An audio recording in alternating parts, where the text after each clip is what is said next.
among us, and we, that is 1 John chapter 1 verse 14, and the word became flesh and dwelt among us, and we beheld his glory, the glory as of the only begotten of the Father, full of grace and truth. Begotten is being used again to explain the process by which Christ was born.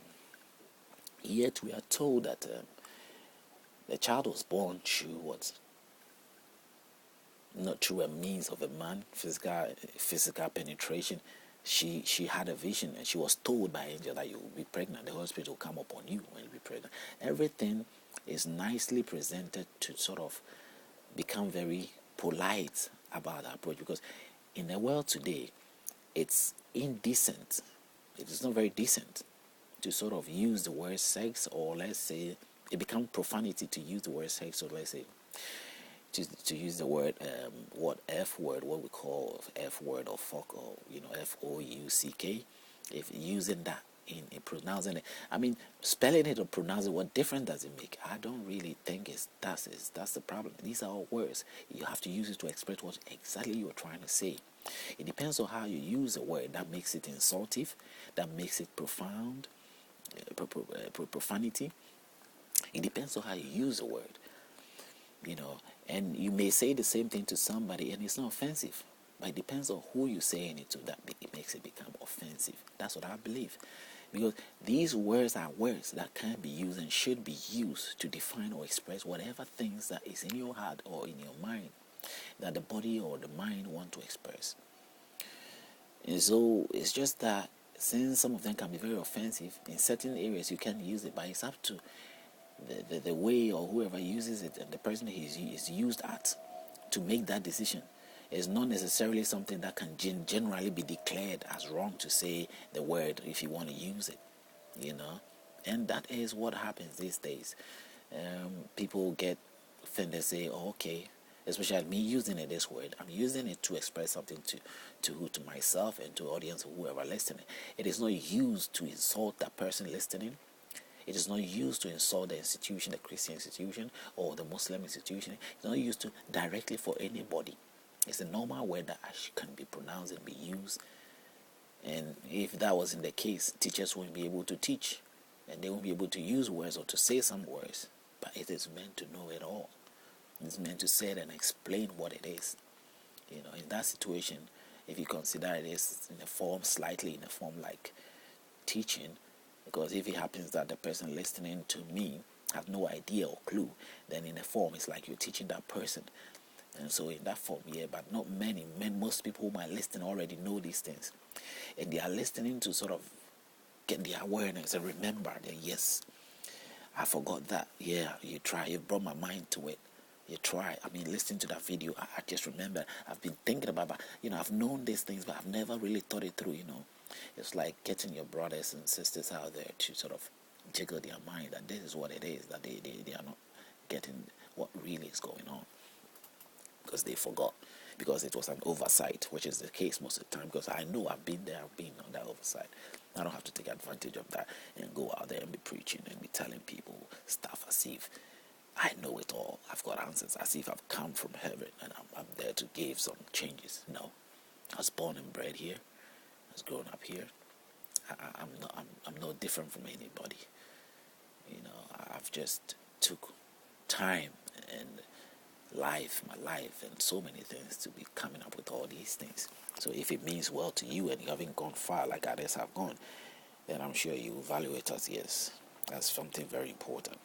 So the word begotten, with a few, there are lots of it to use in so many places. It tells you exactly that it's been used to give us the meaning or explanation that if anybody is explaining it, that's how he's supposed to explain how the birth of Jesus Christ was. But strangely enough, all Christians do not accept the fact that Jesus Christ, Mary had sex with God, because it's something that you can't think about. It's unthinkable because of what we think of God being the one who created human beings from the cell, created the entire universe. This big thing. I mean, if he wants to have a child, does he necessarily have to sleep with that human being? I mean, like God sleeping with the creature He created for what? I mean, how? Can't He have His own, that He created His own wife so He will sleep with?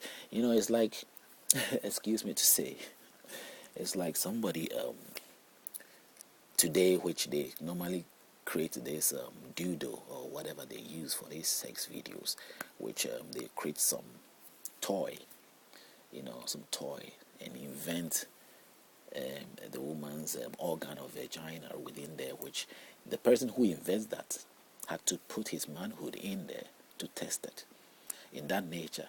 I mean, how would you feel? I don't think it's sort of feel very comfortable. It might be very right, but in that structure, that's what it looks like. That He can find, God cannot find. There are so many spirits out there that He could be with to have a child. That in His own realm, that means He's there alone and there's nothing there. So he created something like a woman, so He could have a child through that woman, a human child, because He needed that. And there is evidence also in the Bible that can also grant that somehow there were the sons of God, the angels of God, even came down from heaven to sleep with the human beings. In Genesis, we read it earlier on. And so it's like, if that was the case, I'm not suggesting the Bible's choices that have been put there will let you think along this line. But somebody takes the Bible and preaches it decently. I mean, what will be called decent? I don't know what the definition of vocabulary of decent would mean to that person. But these days, there are some things that we see as decent, or way of saying things that, if it's presented that way, then people will not take it out of hand or out of context and behave in a certain way. But it's already out of context in the book. It is not me or anybody who is putting it out of context. If they want that changes in a proper teaching, it should have been done from the very beginning, when they were writing or they were translating the book, or they were, that's what it was usually should have been done. But even the translators will admit that this is what is there and that is what we have to translate. We can't change it, and that is the truth. That is the honest way of doing things, approaching things. So whatever is done today, it's all not necessarily important. It's all fallacy. It doesn't really mean much. It's not. They are not. They don't really have weight. People just force it and put weight in them. But most of the things, approaches, haven't got any weight in it. If you really want answers and the truth, you have to look at it as it is and make your mind based on just as it is. You've seen that. And that's what I am trying to sort of do. And if I point out every day something, one or two out, and you check it and you find it yourself, I think it will make you your grounds of understanding me be more solid. You are in the process of having peace. You are in the process of understanding what peace really means. You are in the process of not going out there and striking unnecessarily to your fellow man, or allowing any spirit to move you in a manner which won't be so acceptable in society. You are there, you will not fight unnecessarily, especially those in the war-torn areas, whether in the Arabic Peninsula or in Africa or in Brazil or whatever place, or that fighting or necessary war, Colombia, whichever ways, or whatever choice of life you've taken, or political issues which is causing problems. And sometimes you see them punching each other even in parliaments and all that. You ask yourself that if you're able to clear these things, we are heading towards a peaceful state. That thing inside your mind and your heart that you keep privately to base your decision on, to strike on others and to resist and to make things difficult for the other opponent, you will cease from it. You realize that you're being influenced wrongly, and that influence you don't need in your life. That is the thing, that the moment that you will see that you have really got to a height, a height that really you can tell that height is really a high level, or whichever way you might see it, because your thinking will be different. You embrace things differently. Your focus of life will be different, and you will not allow yourself to be trapped by any foolishness or any stupidity. They won't have room for you to encourage that kind of thing. I could move on from here to